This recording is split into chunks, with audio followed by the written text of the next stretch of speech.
Hello বন্ধুরা, আজ আমরা দেখব 100 গার্লস মুভির গল্প।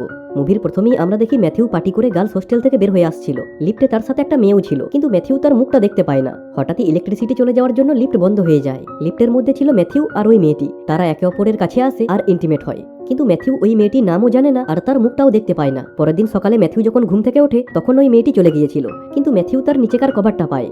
ম্যাথিউ রুমে এসে তার বন্ধুকে পুরো ঘটনাটা বলে। ম্যাথিউ বলে, আমি আগে কোনোদিনও এইরকম ফিল করিনি। আমার মনে হচ্ছে আমি ওই মেয়েটিকে ভালোবেসে ফেলেছি। যেমন করেই হোক ওই মেয়েটিকে খুঁজে বের করতে হবে। কিন্তু কি করে? ম্যাথিউ তার মুখও দেখতে পায়নি আর তার নামও জানে না। গার্লস হোস্টেলে 100 জন মেয়ে থাকে, তার মধ্যে ওই মেয়েটিকে খুঁজে বের করবে কি করে? তার কাছে ছিল শুধু ভিতরের কভারটা। পরের দিন ম্যাথিউ গার্লস হোস্টেলে গিয়ে অনেক ইঁদুর ছেড়ে দেয়।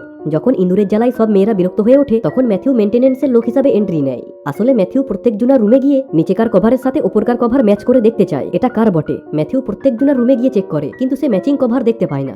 এইদিকে সে নানা রকমের মজাদার জিনিস দেখতে পায়। হঠাৎই ম্যাথিউ দেখে একটা মেয়েকে তার বয়ফ্রেন্ড খুবই জ্বালাচ্ছে। মেয়েটি রাজি ছিল না, তবুও জোর করছে। ম্যাথিউ গিয়ে ছেলেটিকে আটকায়। এই মেয়েটির নাম ছিল প্যাটি আর ছেলেটির নাম ছিল টড। ম্যাথিউ আর টডের মধ্যে খুবই ফানি ফাইট হয়। তারা একে অপরের সুইচ ধরে ঘুরিয়ে দিচ্ছিল। এটা কেমন ধরনের লড়াই সেটা শুধুমাত্র ছেলেরাই জানে।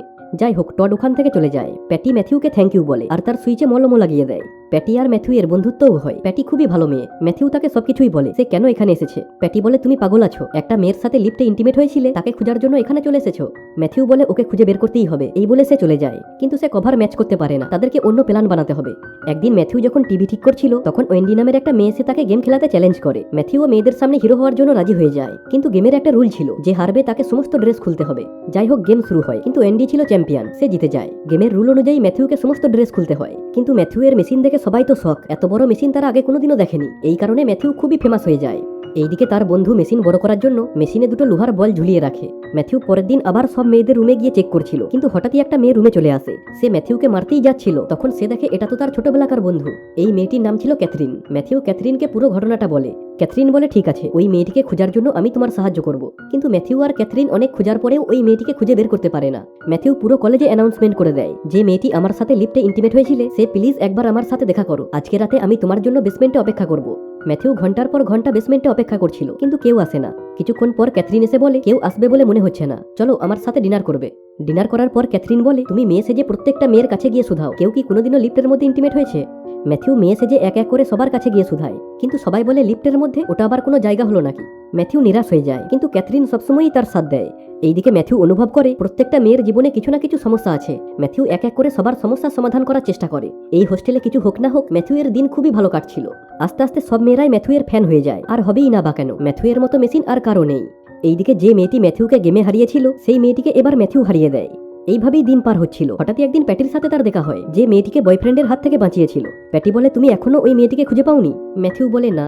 এইদিকে প্যাটির বয়ফ্রেন্ড ওখানে চলে আসে। সে ম্যাথিউকে দেখে খুবই রেগে যায়, ম্যাথিউকে খুবই মারে, কিন্তু ম্যাথিউ আর প্যাটি ওখান থেকে পালাতে সক্ষম হয়। তারা একে অপরের প্রতি কানেকশন ফিল করছিল, তাই তারা ইন্টিমেটও হয়। সবকিছু পারফেক্ট হয় না, তবুও তারা খুবই মজা পায়।